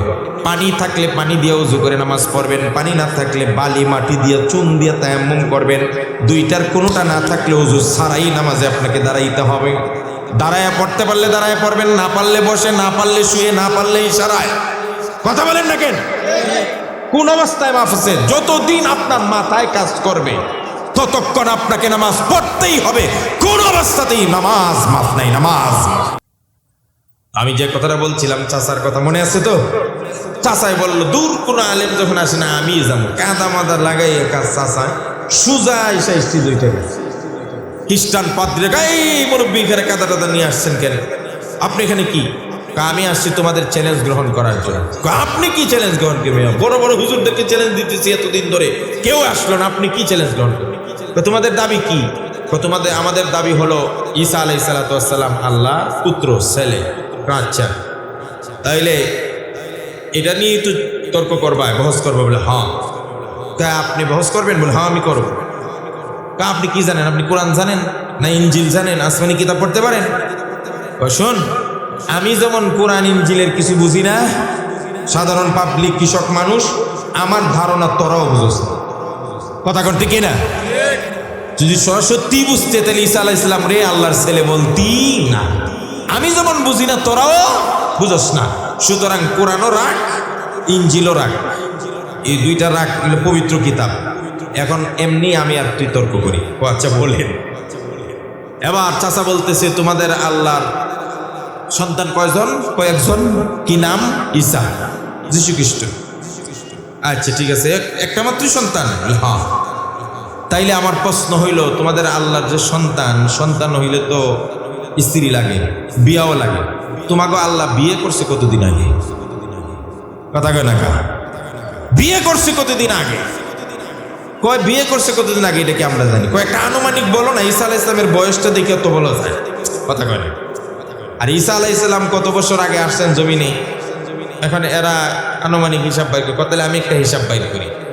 নবী করিম সাল্লাল্লাহু আলাইহি সাল্লামের জন্মের 500 মানে ঈসা আলাইহিস সালামের বিদায়ের 570 খ্রিস্টাব্দ পরে নবীর জন্ম হয়েছে। তাহলে ঈসা আলাইহিস সালাম যখন বিদায় হয়েছেন এরপর থেকে 570 বছর, আর এখন গেছে আরো ধরেন 1500 বছর, মোটামুটি 700-800 বছর হয়েছে নাকি? এমনই ধরেন 500-600 বছর আগে আল্লাহ বিয়ে করছে। হ্যাঁ মনে একটা আনুমানিক ধরলাম। এবার ওই চাচা বলতেছে 800 বছর আগে আল্লাহ বিয়ে করছে, এই 800 বছরে মাত্র একটা ছেলে। কথা কয় না? 800 বছর বিবাহের জীবনে সন্তান কয়টা? একটা। আর আমি বিয়ে করছি মাত্র 35 বছর। এই 30 থেকে 35 বছর আগে আমার 18টা সন্তান। কথা বলেন না কেন? চাচা কোন জায়গায় ধরছে দেখছেন? চাচাই বলে তোমাকে আল্লাহ 800 বছরে বিয়ে কইরা মাত্র সন্তান, আর আমি মাত্র 35 বছর আগে বিয়ে করছি, আমার সন্তান 18টা। তাহলে তোমাকে আল্লাহর আমার থেকেও পাওয়ার কম এমন ধ্বজভঙ্গ আল্লাহ তোদের হইতে পারে? আমাদের আল্লাহ তো ধ্বজভঙ্গ না। আমাদের আল্লাহ এগুলার থেকে পবিত্র। বউ নাই, সন্তান নাই, লা সাহিবাতা লাহু ওয়ালা ওয়ালাদা। আল্লাহু আকবার। ফাবুহিতাল্লাযী কাফার, একদম স্তব্ধ হয়ে গেছে, আর কোনো জবাব নাই। আর কোনোদিন আইবি না বস করতে, পিড়ায়ও তাইলে বুঝা। তাহলে আমাদের আল্লাহর কোন সন্তান আছে? তো আমি বলছিলাম যারা আবার বিশ্বাস করে আল্লাহ, এরা আবার দুই ভাগ। এক ভাগে বিশ্বাস করে আল্লাহর সঙ্গে আরো শরীক আছে, এরা খ্রিস্টান, এরা ইহুদি। আবার কিছু পৌত্তলিক আছে যারা 1-2 খুদা না 33 খুদা কোটি দেবতা মানে। কত কোটি? 33 কোটি। এই যে সব মুশরিকটার ঠিকানা কোথায়? নাস্তিকের ঠিকানা তো বলছি, এখন মুশরিকের ঠিকানা কোথায় দেখেন। আল্লাহ রাব্বুল আলামিন বলেন ইন্নাল্লাহা লা ইয়াগফিরু আন ইউশরাকা বিহি ওয়া ইয়াগফিরু মা দুনা যালিকা লিমান ইয়াশা। আল্লাহ পাক বলেন আল্লাহ ইচ্ছা করলে সব গুনাহ মাফ করে দিবেন, যে কাউকে মাফ করে জান্নাত দিয়ে দিবেন। কিন্তু কেউ যদি শিরিক করা অবস্থায় দুনিয়া থেকে বিদায় হয়, তওবা না করে, আল্লাহ বলেন এই শিরিককারীকে আল্লাহ কশ্চিন কালেও মাফ করবে না। তাহলে বুঝলাম যারা নাস্তিক এরাও জাহান্নামী, যারা আল্লাহ মানে কিন্তু কয়েক আল্লাহ মিলিয়ে মানে তারাও জাহান্নামী। এবার রয়েছে যারা এক আল্লাহ মানে, এদের মধ্যেও আবার সমস্যা আছে না নাই? কথা কয় না? যারা এক আল্লাহ মানে এদের মধ্যে আবার সমস্যা হলো, যারা এক আল্লাহ মানে এরা আবার দুই প্রকারের। এরা আল্লাহ মানার সাথে সাথে আল্লাহর আদেশও মানে, আল্লাহর নিষেধও মানে। আবার যারা আল্লাহ মানে এদের মধ্যে একদল আছে, আল্লাহ মানে ঠিকই একজন, কিন্তু আল্লাহর আদেশও মানে না, আল্লাহর নিষেধ থেকেও নিজেকে বাঁচায় রাখে। এরা হইল মুমিন, ফাসিক মুমিন, গুনাহগার মুমিন। আছে না নাই? এবার গুনাহগার মুমিনদের অবস্থা কি আগে শুনেন। আল্লাহ নবী সাল্লাল্লাহু আলাইহি সাল্লাম বলেন, ইখরাজু মিনান নারি মান ক্বালা লা ইলাহা ইল্লাল্লাহু ওয়া ফি কলবিহি মিসকালু যাররাতিন মিন খারদাল আই মিন ঈমান। নবীজি বলেন, যত গুনাহগার হোক, এই মানুষগুলো মৃত্যুর সময় যদি তাদের অন্তরের মধ্যে সরিষার দানা পরিমাণ ঈমান থাকে, লা ইলাহা ইল্লাল্লাহ পড়ার পরে, কালিমা পড়ার পরে যদি মৃত্যুর সময় সরিষার দানা পরিমাণ ঈমান থাকে, অনুপরিমাণ ঈমান থাকে, তারাও একদিন না একদিন জাহান্নাম থেকে মুক্তি পেয়ে জান্নাতে যাবে। সুবহানাল্লাহ।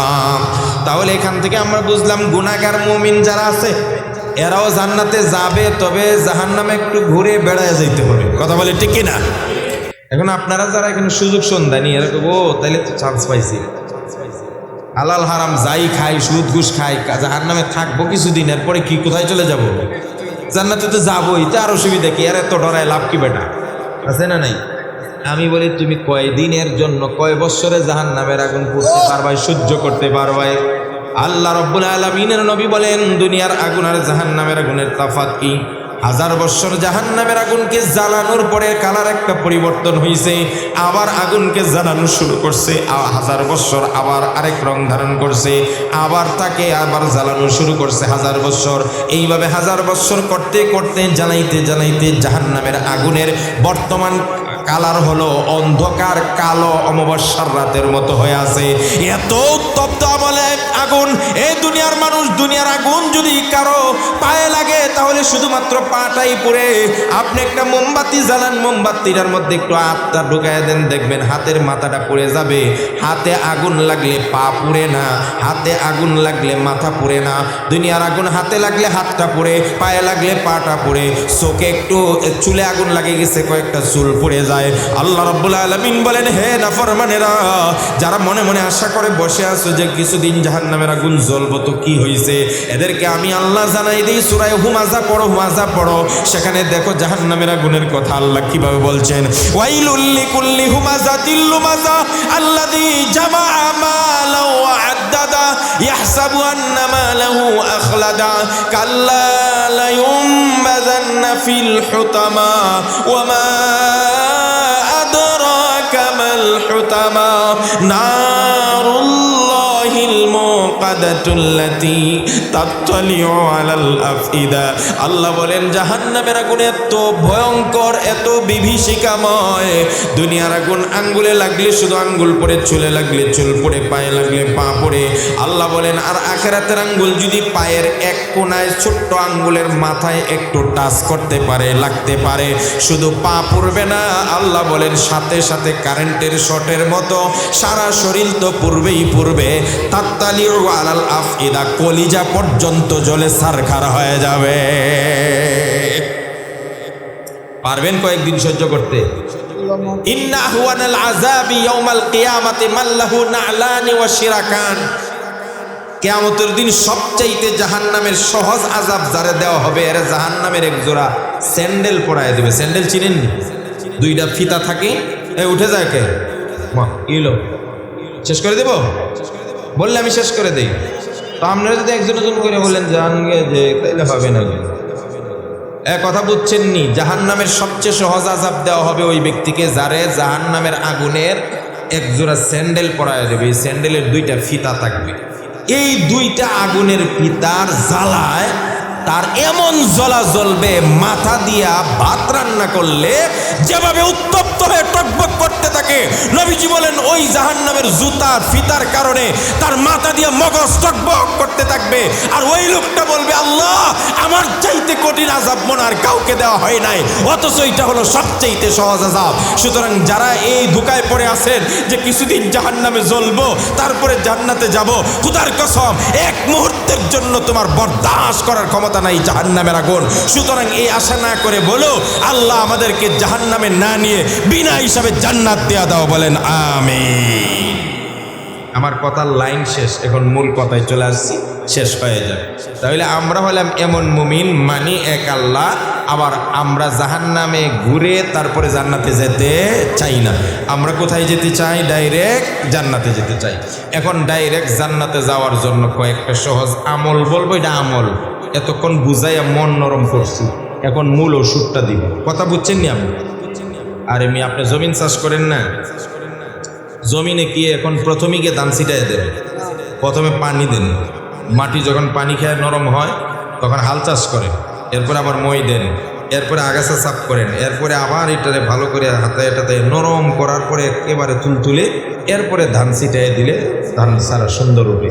তো আমি 1 ঘন্টা লাগিয়ে আপনাদের মনকে তৈরি করছি। এখন ওই মনের ভিতরে কয়েকটা ওষুধ দিব, এটাই আমার আমল। বলেন ইনশাআল্লাহ। আর 10-15 মিনিট সময় দেওয়া যাবে তো ইনশাআল্লাহ? কে কে দিতে পারবেন হাত তুলে? লিল্লাহে তাকবীর। আল্লাহ কবুল করুক, বলেন আমিন। একবারে শেষ দিকে আসছে। এখন আমরা ডাইরেক্ট জান্নাতে যেতে চাই। ডাইরেক্ট জান্নাতে যাওয়ার জন্য সহজ কিছু আমল বলে দিই, একদম সহজ। এই আমলগুলো সবাই করতে পারবে। নাম্বার 1, খুব খেয়াল করে শুনবেন। হ্যাঁ, আল্লাহর নবী সাল্লাল্লাহু আলাইহি সাল্লামের এক সাহাবী হযরত উকবা ইবনে আমির রাদিয়াল্লাহু তাআলা আনহু বলেন, একদিন আমি মসজিদে নববীতে গেলাম, গিয়ে দেখি দয়াল নবী, মায়ার নবী দাঁড়িয়ে দাঁড়িয়ে বয়ান করতেছেন, ওয়াজ করতেছেন। আমি যখন গেছি তখন নবীজি বলতেছেন, এই ভালো করে শুনেন, নবীজি বলতেছেন, কোন মানুষ যদি ওযু করার পরে 2 রাকাত নামাজ পড়ে, খেয়াল করছেন? এখন যদি না শুনেন তাহলে মিস করবেন। নবীজি বলতেছেন, উকবা বলে আমি গিয়ে শুনি, নবীজি বলতেছেন, কোন মানুষ যদি ওযু করার পরে 2 রাকাত নামাজ পড়ে, এটাকে তাহিয়াতুল ওযু বলে। কথা বুঝেন নাই? ওযু করার পরে যদি কোনো মানুষ 2 রাকাত নামাজ পড়ে, আল্লাহর নবী বলেন তার জন্য আল্লাহর জান্নাত ওয়াজিব হয়ে যায়। ও দুনিয়ার মানুষেরা, এই অভ্যাসটা আমরা করবো, এই সুন্নতটা হারিয়ে গেছে অনেকের কাছ থেকে। ওযু করার পরে আমরা 2 রাকাত নামাজ পড়ি না। আল্লাহর নবী সাহাবী, আল্লাহর নবী হয়তো সশরীরে মেরাজে গিয়া শুনছেন, না হয় স্বপ্নে মেরাজ দেখছেন আর ওইখানে শুনছেন। একদিন হযরত বিলালকে বলতেছে, ওরে বিলাল, তোমার কাছে স্পেশাল এমন কি আমল আছে যে আমলের কারণে আমি যখন জান্নাতে গেলাম আমি শুনতে পাই জান্নাতে আমার আগে আগে কে যেন হাঁটতেছে, হাঁটার আওয়াজটা আমার কাছে পরিচিত মনে হয়েছে, শেষ পর্যন্ত আমার কাছে চিনা হয়ে গেছে এই আওয়াজটা, কারণ ওই আমার বিলালের আওয়াজ। সুবহানাল্লাহ বলতে চান না? এই একটা হাফসি গুলাম, বিলালের ব্যাপারে বলা হয় তার বাপের নামটা শুধু ইতিহাসে পাওয়া যায়, বিলাল ইবনে রাবাহা। এছাড়া তার দাদা কে, তার বাড়ি কই, তার ঘর কই, তার বংশ কই, কিচ্ছু জানা নাই। গুলাম বিক্রি হইতে হইতে হইতে হইতে হইতে হইতে মক্কায় আইছে। হাফসা দেশে বাড়ি ছিল।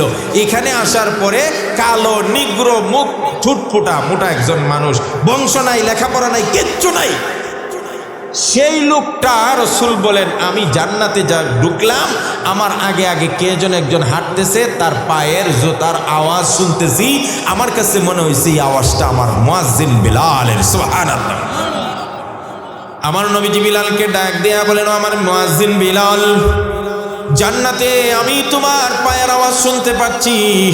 তোমার পায়চারি আর হাঁটাচলা করলে যে আওয়াজটা হতো ওই আওয়াজটা আমার কানে আসছে। বিলাল রে, আমি জানতে চাই এমন কি স্পেশাল আমল তোমার আছে যার কারণে আল্লাহ তোমাকে জান্নাতে আমার তোমার পায়ের আওয়াজ আমাকে শোনাইছেন। হযরত বিলাল বলেন, ইয়া রাসূলুল্লাহ, ইয়া হাবিবাল্লাহ, এমনিতে আমি সাধারণ আমলই করি, আপনি যেটুকু বলেন এটুকুই করি, তেমন কিছু বড় কোনো আমল নাই। তবে হ্যাঁ, আপনি যখন বলছেন আমার একটা আমল আছে হুজুর, এই আমলটা হলো যখনই আমার ওযু ছুটে যায় আমি সাথে সাথে ওযু করে নেই, আর আমি যতবার ওযু করি ওযুর পরে আমি 2 রাকাত নামাজ পড়ে নেই, এটাই আমার স্পেশাল আমল। আল্লাহর নবী বলেন, বিলাল রে, এই স্পেশাল আমলের কারণে আল্লাহ তোমার পায়ের আওয়াজ আমাকে জান্নাতে শোনাইছেন। সুবহানাল্লাহ। তো রাসূল বলছেন, ওযু করার পরে যে 2 রাকাত নামাজ পড়ে ওয়াজাবাত লাহুন নার, তার জন্য ওয়াজাবাত লাহুল জান্নাত, তার জন্য জান্নাত ওয়াজিব হয়ে যায়। এই কথা যখন উকবা বলেন আমি গিয়ে শুনলাম, তখন আমি আনন্দিত হয়ে গেলাম। বাহ বাহ, আরবিতে বাহ বাহ বলা হয়, বাহ সব বাস, বাহ এটা কোন চমৎকার কথা বলতেছেন। ওরে বাবারে, রাসূলুল্লাহ তো সুন্দর কথা বললেন। এমন সময় আমার পাশে একজন লোক বসা, সে আমাকে বলতেছে, এই কথা শুনেই তুমি এত আনন্দিত হয়ে গেছো যে অজু করার পরে 2 রাকাত নামাজ পড়বে তার জন্য জান্নাত ওয়াজিব হয়ে যায়, এই কথা শুনেই তুমি এত লাভ দিছো, এত আনন্দিত হয়েছো। অথচ এই কথার আগে আরো একটা কথা রাসূল বলছেন, এটা আরো চমৎকার। চিৎকার দিয়ে সুবহানাল্লাহ বলে। উকবা বলেন, আমি তাকায় দেখি সে কেউ না, সে হলো উমর রাদিয়াল্লাহু তাআলা। তখন আমি উমরকে বললাম, এর আগে আবার কি কথা বললেন যেটা এটার চাইতেও চমৎকার? এবার হযরত উমর রাদিয়াল্লাহু তাআলা আনহু বলেন, নবীজি কথা বলার আগে আরেকটা কথা বলেছেন, মান তাওয়াজ্জা ফাহসানাল উযুআ সুম্মা ক্বালা আশহাদু আল্লা ইলাহা ইল্লাল্লাহ ওয়া আশহাদু আন্না মুহাম্মাদান আবদুহু ওয়া রাসূলুহু ফুতিহাত লাহু সামানিয়াতু আবওয়াবিল জান্নাহ।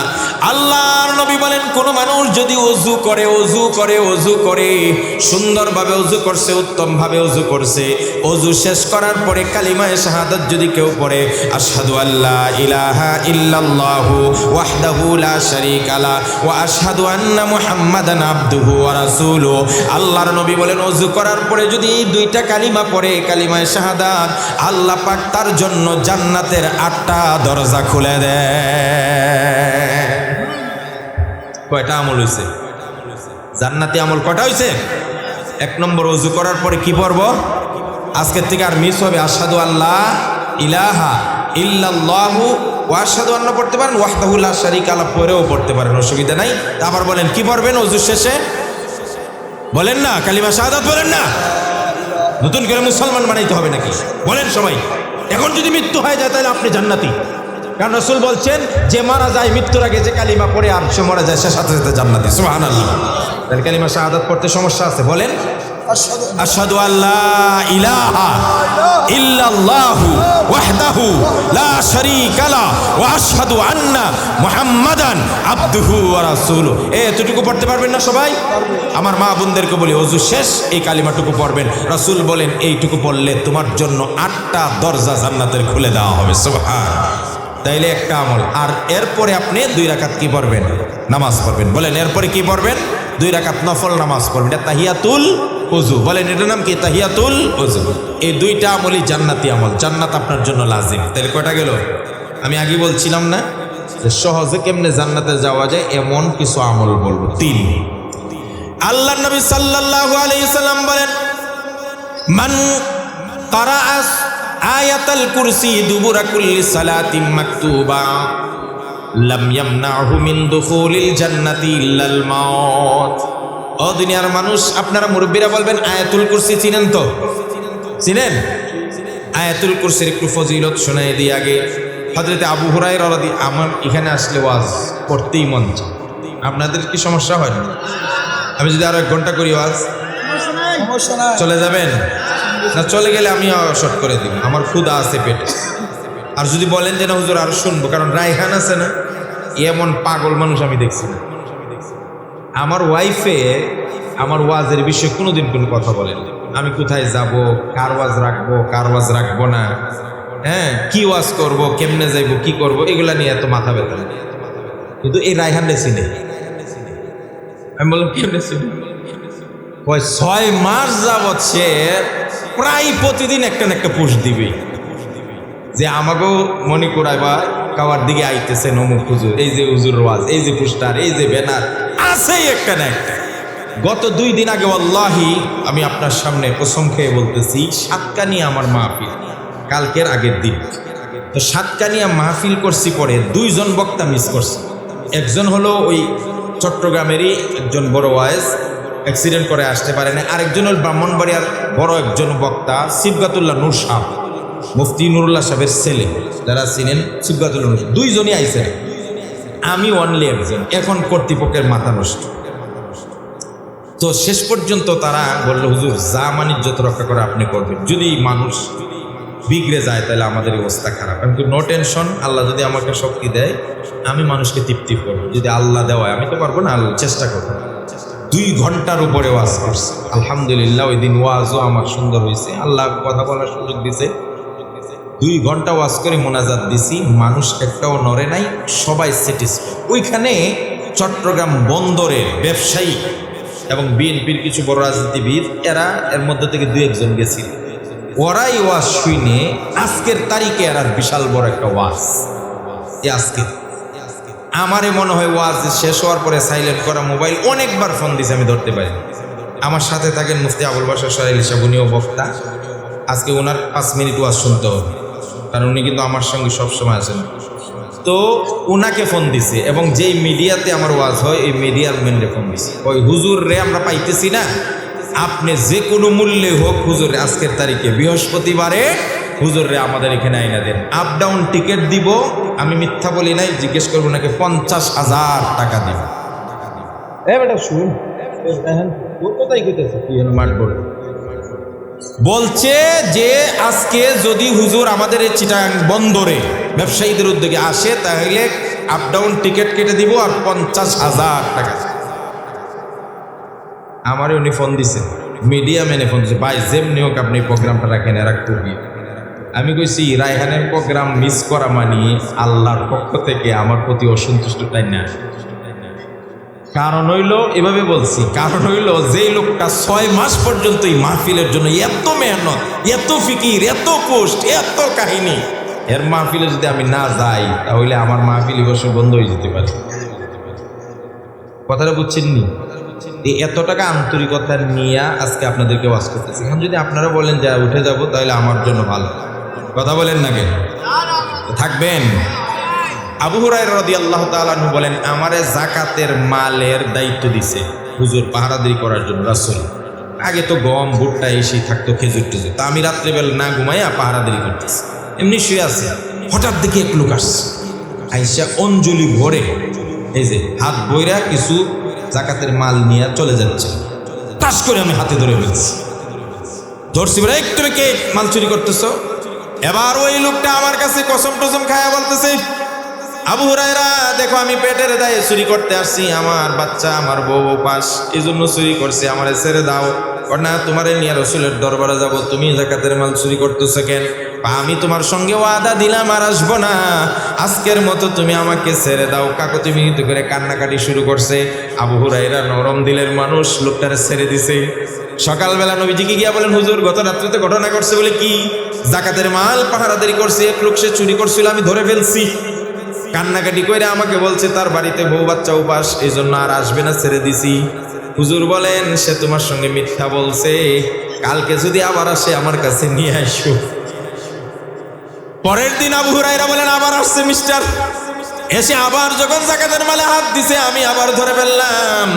গতকালকের মতো আবার সে চিল্লা পাল্লা শুরু করে, কাকুতি মিনতি করে, বাইরে দেখ ঘরে ভাত নাই, কি করব, পেটের দায়ে চুরি করছি, কথা দিচ্ছি নবীর দরবারে নিও না, আমি আর কোনোদিন আসবো না, ওয়াদা করলাম। আবু হুরায়রা বলেন, গতকালের চেয়ে আজকে আরো বেশি কাকুতি মিনতি করছে, আমারও মায়া লেগে গেছে, ছেড়ে দিছি। পরের দিন সকালে রাসূলুল্লাহ বলেন, আবু হুরায়রা তোমার ওই বন্দির অবস্থা কি? হুজুর আজকেও তো আসছিল, এই কাহিনী হয়েছে। আজকেও মিথ্যা বলছে, আজকেও সে মিথ্যা বলছে, কোনো উপাস টপাস কিছুই না। ঠিক আছে, তাইলে আজকে যদি আসে তাহলে আর ছাড়বো না। তৃতীয় দিন আবু হুরায়রা বলেন, লোকটা আবার আসছে, যেই মাত্র যাকাতের মালে হাত দিছি সাথে সাথে আমি তাকে ধরে ফেললাম। এবার বললাম, আজকে আর তোমাকে যেতে দিব না, তুমি মিথ্যা কথা বলো, তোমার কেউ উপবাস না, কেউ তুমি পেটের দায়ে আসো নাই, তুমি চলো নবীর দরবারে। এবার সে কাকুতি মিনতি করে ওয়াদা করে বলে, আমি আর আসবো না, তুমি যদি আমাকে আজকের মতো ছেড়ে দাও তাহলে তোমাকে আমি একটা জিনিস শিক্ষা দিব, এটা খুব গুরুত্বপূর্ণ জিনিস। এবার আবু হুরায়রা বলেন, কি জিনিস? আবু হুরায়রা আবার ইলিম পিপাসু ছিলেন, ইলিম জানার প্রতি আগ্রহ ছিলেন, এই জন্য নবীর দরবার থেকে কোনো সময় নড়তেন না। সবচাইতে বেশি হাদিস বর্ণনা করেছেন আমার নবীর কাছ থেকে হযরতে আবু হুরায়রা। যেই মাত্র আবু হুরায়রাকে বললেন, তোমাকে একটা জিনিস শিক্ষা দিব, গুরুত্বপূর্ণ জিনিস, যদি আমাকে ছেড়ে দাও। আবু হুরায়রা বললেন, ঠিক আছে ছেড়ে দিব, কি জিনিস শিক্ষা দে।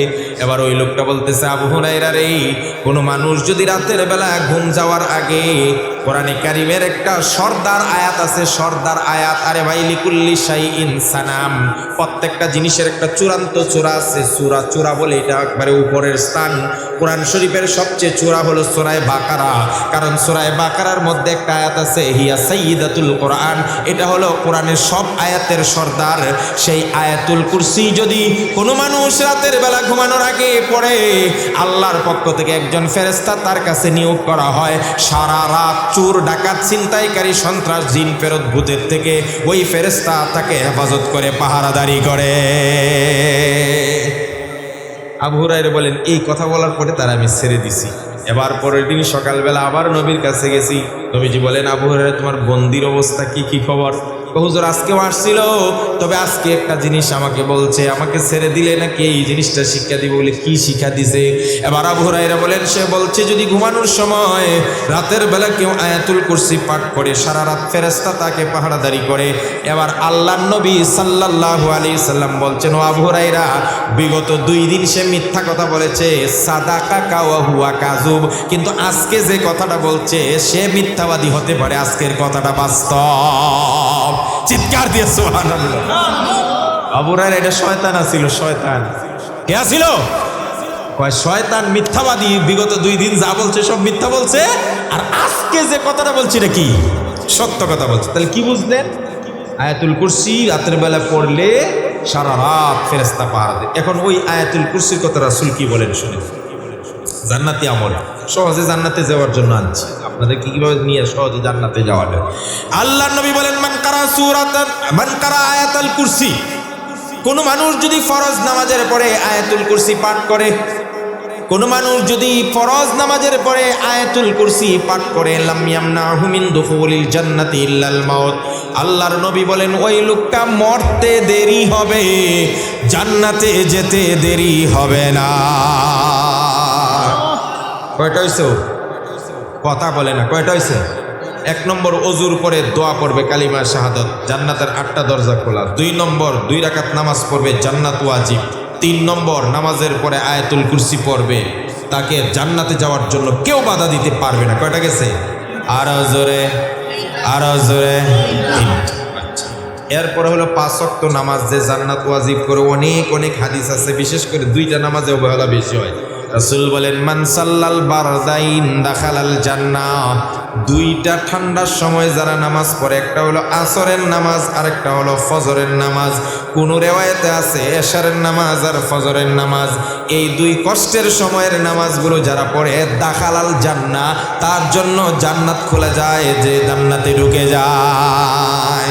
5 ওয়াক্ত নামাজ যারা পড়ে তাদের জান্নাতের সার্টিফিকেট দিয়েছেন বিশ্বনবী মুহাম্মদ সাল্লাল্লাহু আলাইহি। কারণ নবীজি যেমন বলেছেন জান্নাতের চাবি হলো ঈমান, কালিমা লা ইলাহা ইল্লাল্লাহ। আর এক হাদিসেও বলেছেন মিফতাহুল জান্নাতিস সালাত, জান্নাতের চাবি হলো নামাজ। তো মুহাদ্দিসিনে কেরাম বলে জান্নাতের চাবি ঈমানও, আবার জান্নাতের চাবি নামাজও। 2টা কেমনে হয়? কালিমাও আবার নামাজও। তো এটার তাতবিক দিতে গিয়ে বলছেন চাবির মধ্যে ইয়া থাকে না, দানা কি কয় এটারে, কাটা থাকে না, কাটা। মুহাদ্দিসিনে কেরাম বলেন মূল চাবিটা হলো লা ইলাহা ইল্লাল্লাহ, আর চাবির মধ্যে যে কাটা দাগ থাকে এগুলা হলো নামাজ রোজা। সুবহানাল্লাহ। কথা কয় না রে, কত সুন্দর কথা কইছে। বলনা আলহামদুলিল্লাহ। তাহলে 5 ওয়াক্ত নামাজ এখন কয়টা গেছে? 4টা গেছে, আর 2টা বলবো, বেশি না। আরেকটা হলো আল্লাহ রাসূল বলেন আল জান্নাতু তাহতা আকদামিল উম্মাহাত, এ দুনিয়ার মানুষেরা যাদের মা বাবা আছে এরা জান্নাত কিনে নাও, জান্নাত লাভ করে নাও। আল্লাহর নবী বলেন হুমা জান্নাতুকা ওয়া নারুক, মা বাবাই তোমার জান্নাত, মা বাবাই তোমার জাহান্নাম। আল্লাহর নবী সাল্লাল্লাহু আলাইহি ওয়াসাল্লাম বলছেন রিজার রাব্বি ফি রিদাল ওয়ালিদাইন, সাখাতুর রাব্বি ফি সাখাতিল ওয়ালিদাইন। মা বাবা খুশি তো আল্লাহ খুশি, মা বাবা বেজার তো আল্লাহ বেজার। ও দুনিয়ার মানুষেরা, মা বাবাকে যারা সন্তুষ্ট করতে পারে, বিশেষ করে মার খেদমত যারা করে, মাকে যারা খুশি করে, মায়ের পায়ের নিচে আল্লাহর জান্নাত রেখে দিয়েছে। এই বিষয়ে লম্বা কথা আমার আছে, কিন্তু বলতে পারবো না। কয়টা গেল হিসাবে বইলা যায়। 1 নম্বর কি বলছি? ওযু করার পরে কালিমায়ে শাহাদাত। 2 নম্বর 2 রাকাত নামাজ। 3 নম্বর নামাজ 5 ওয়াক্ত নামাজ। 4 নম্বর আয়াতুল কুরসি। 5 নম্বর মা বাবা খেদমত, 6 নম্বরটাই আমার লাস্ট, এরপরে আর বলতে পারবো না, এটা ক্ষুধা লাগছে। আল্লাহ নবী সাল্লাল্লাহু আলাইহি সাল্লাম বলেন, বান বানা লিল্লাহি মাসজিদান বানাল্লাহু লাহু বাইতান ফিল জান্নাহ। নবীজি সাল্লাল্লাহু আলাইহি সাল্লাম বলেন, আল্লাহর সন্তুষ্টির জন্য কোনো মানুষ যদি একটা মসজিদ বানাইতে পারে, দুনিয়ার জমিনে কেউ যদি আল্লাহর সন্তুষ্টির জন্য একটা মসজিদ বানায়, আল্লাহ তার জন্য জান্নাতে বিশাল বাড়ি বানায় দিবেন।